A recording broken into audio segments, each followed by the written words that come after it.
நெல்லிக்காய் மிட்டாய் ஆம்லா கேண்டி.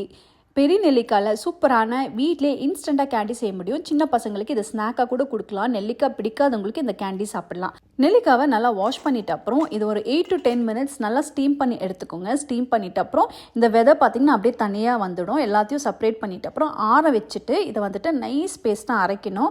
இதை அரைக்கும் போது கொஞ்சமாக இஞ்சி சேர்த்து அரைச்சிக்கோங்க. பேஸ்ட்டை அரைச்சிட்ட அப்புறம் பேனில் ஆயிலெல்லாம் எதுவுமே சேர்க்க வேண்டாம். இந்த பேஸ்ட்டை டைரெக்டாக ஆட் பண்ணி 5 to 10 minutes வதக்கிட்ட அப்புறம் வெல்லம் நான் இங்கே ஆட் பண்ணுறேன். நீங்கள் சர்க்கரை வேணால் கூட ஆட் பண்ணிக்கலாம். வெல்லம் எவ்வளோ ஆட் பண்ணணுன்னா எவ்வளோ கிராம்ஸ் நெல்லிக்காய் எடுத்துருக்கீங்க அதுக்கு ஈக்குவலாக நீங்கள் வெல்லத்தை ஆட் பண்ணணும். அதுக்கப்புறம் இதில் கொஞ்சம் உப்பு ஏலக்காய் பவுடர் ஆட் பண்ணிவிட்டு நல்லா மிக்ஸ் பண்ணி விட்டுடுங்க. இப்போ கார்ன்ஃப்ளவரில் கொஞ்சமாக தண்ணி ஊற்றி மிக்ஸ் பண்ணுங்கள்.